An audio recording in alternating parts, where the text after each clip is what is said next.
watching a team come out and play in a game where they're clicking on all cylinders, you have to really sit down and evaluate exactly how the coaches are preparing the team.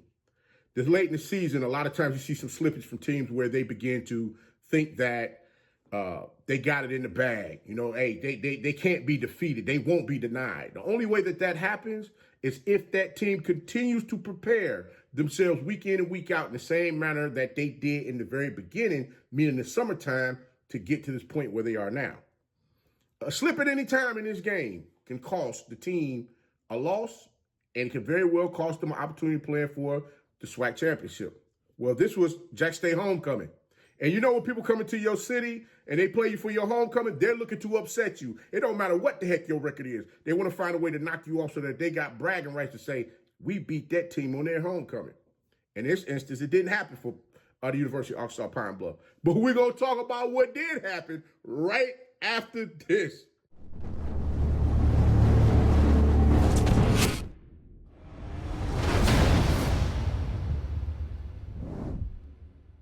It's your favorite coach back at it again. 10 toes down, about to tell you how it all went down. This is Tomorrow League Sports Network with your host, Coach Walker. If you're new to the channel, please like, share, subscribe. Hit that notification bell so you get all upcoming videos. For all my leaders out there, welcome back. Y'all know the drill. Y'all know the routine. If you haven't done so already, please like, comment, share these videos, and tap me in the free to tell them to come on in. It's double positive vibes. We're just having a good time talking about HBCU sports. And don't forget, you can follow us on all social media platforms. The links are listed down below in the description. So without further ado, we're going to go ahead and jump on in this thing. Because I'm like, Coach, what's your thoughts? You haven't said nothing about this thing in a couple of days. What is your thoughts on all this that's going on? I'm going to say this first. I know many of you out there are hurting right now as far as how the election went. And I got to be honest with you. We got to let our dollars speak for themselves as far as the money that we're spending on goods, dealing with certain entities that don't have the same interest that you have. Make sure you position yourself accordingly. Stop giving your money to people that don't feel or think the way that you think. If they're not on that same wavelength with you, hey, tell them to bear moose. You don't need to deal with them. You get what I'm saying? So it's time that you take the control back. You have the power. You have the power. So make sure you use your power accordingly. Don't go with the masses because you're going to see a whole bunch of folks out here talking, hey, we're going to give you a deal on this. We're going to give you a deal on that. Hey, we're willing to go ahead and give you a check if you come over here and do this. Don't sell your soul for a couple of pennies. And then later on down the line, it doesn't not only affect you, but it affects your offspring later on down the line as well. That's all Coach got to say about that. But we're going to go ahead and get back on in this thing. Hey, Pop, that came for you this morning. Thank you, Jesus. I'm just going to go ahead and leave it at that. Yes. But, yeah, I'm having a moment right now. I had to get that off my chest because I felt like my father, my pops, sitting on my shoulder there, I felt like he was talking to me this morning. When my wife and I was having a conversation about everything that was going on. But I know y'all don't want to hear all of that. I don't even want to bore you with it, but I gotta tap in with this game here. This game got me bugged out because watching University of Arkansas Pine Bluff come out in this game, they came out swinging. I mean, they were swinging for the fences. I mean, they would move the ball down the field. They had some penalties that kind of offset some things, slowed down the progress of how they was moving the ball in the opening drive. They did get 3 points out of that thing, but as I'm watching this game go on, and Jackson State just went on. I mean, they just went crazy with this thing. I'm talking about 41 unanswered points. Okay, you gotta look at a few things here. I looked at what Jackson State is. They are allowing 3.2 yards per carry thus far this season against their opponents. Their opponents are only averaging 3.2 yards per carry rushing the ball against them. Now, even passing, they're not allowing teams to get out here and throw the ball around the field. Averaging maybe about 189.1 yards per game throwing the ball. Now, looking at get away from my flowers. All right, sorry, I'm talking to Knox. Looking at what Jackson State was able to do against the University of Arkansas Pine Bluff this weekend, let's be real here. These guys shut down everything. Now, even the quarterback, Mekhi Higgins, he had a pretty decent day. He threw the ball 32 times, completing 15 for 150 yards, had 1 interception, but was sacked 4 times. Now, Jacoby Morgan, on the other hand, he got out there, he did his thing like usual, threw the ball 22 times, completed 14 for 187 yards, 3 touchdowns, 1 interception, and wasn't sacked at all. Now, one time one pass that was thrown that was not intercepted, I'm still trying to understand how that young man caught that ball off the bounce. I'm just sitting there like, man, it was just Jackson State's day when it came to, situations like that. And it's understood. You have moments like that in games where the ball bounces your way, or better yet, a tip ball goes your way, and that athlete is able to recover, catch that ball, and things go the way that you want to see them go. Now, looking at the UAPB rushing attack, their rushing attack wasn't all that great in this game because, your quarterback was the leading rusher in the game. So basically, he was pulling the ball down and running when he was under the rest back there in the pocket. He averaged 34 yards. He had 34 yards rushing in the game, averaging 2.6 yards per carry. Remember, guys, that goes back to what I was saying before. Jackson State does not allow teams to get out here and push the ball down the field on them with the rushing attack. Irv Mulligan, on the other hand, for Jackson State, got out here and showed everybody once again he is that guy toting that tater out there on the field. That young man rushed the ball 19 times for 141 yards, had one touchdown, averaging 7.4 yards per carry.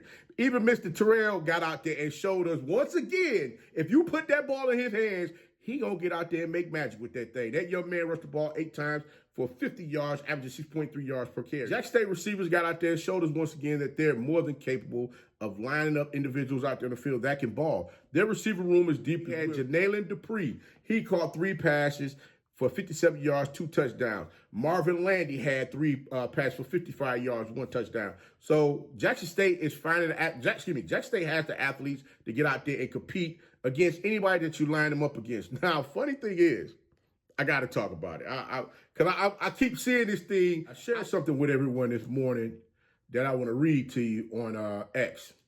And it basically stated that watching the timeline shows the people aren't happy with the outcome. Now's the time to let your dollar speak. Stop supporting the people and things that voted for this outcome. If you want to show your vote does matter, be safe out there and be blessed. Now, I say all of that to say this. As I'm posting this, I'm still seeing these timelines. Not necessarily timelines, but I still see these messages pop up talking about somebody stole a playbook. And I'm like, okay, let's talk about playbook gate right quick.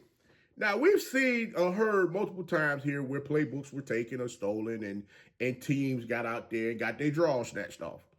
And, remember what happened in the Super Bowl with between the Falcons and New England, where the Falcons was up 28-3 at the half, and they're going to end up losing the daggone Super Bowl in, overtime? Well, I got a question.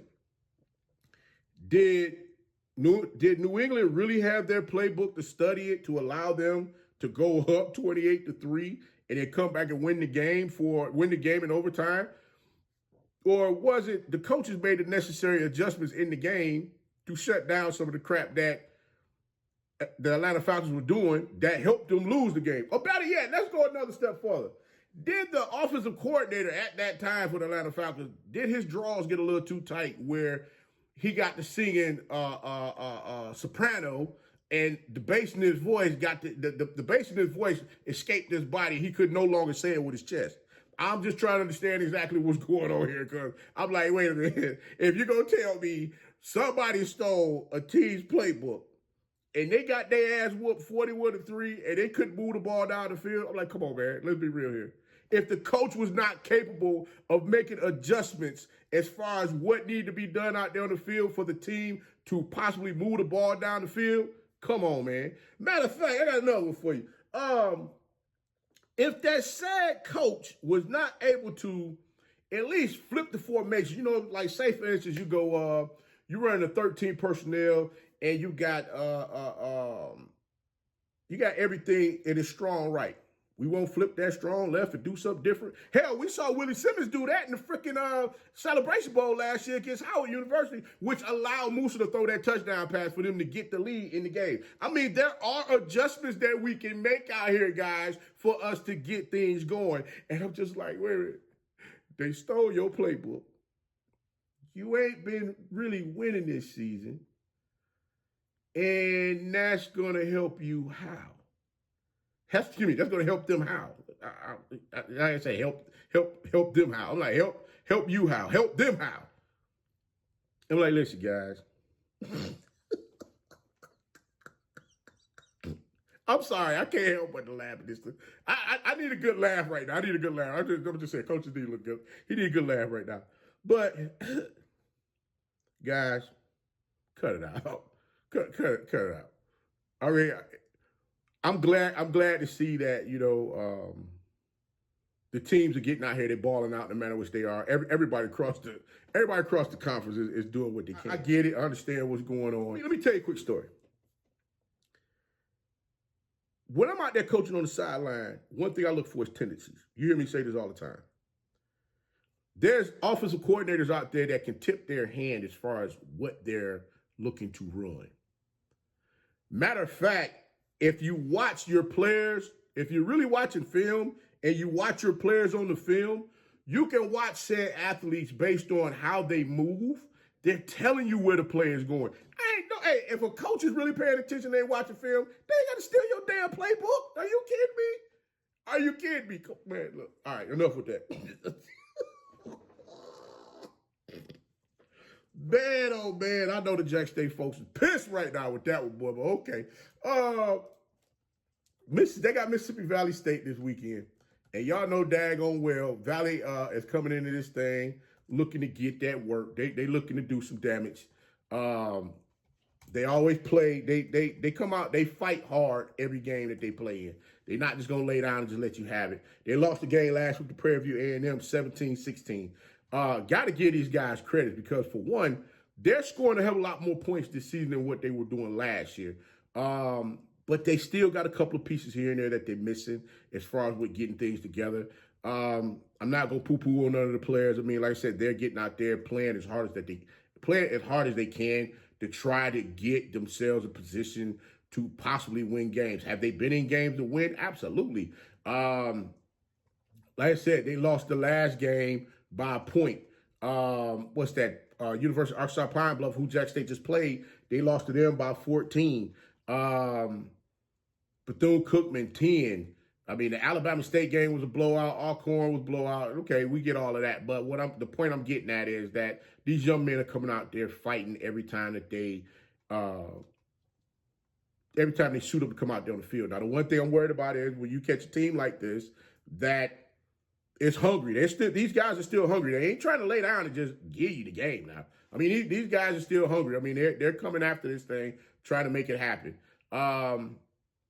Like I said, the quarterback that was out there for them last week, Tajarian Williams, I believe that he's going to be the starter again this week. The young man can throw the ball. He threw the ball last week against Prairie View A&M, 24 times, completed 16 for 287 yards, had 2 touchdown passes. So they're going to fly that ball around the field against Jackson State defensive backs out there. And that's something that the DBs got to keep in mind and make sure that they are on their assignments and they're not, falling asleep at the wheel like you hear me say all the time.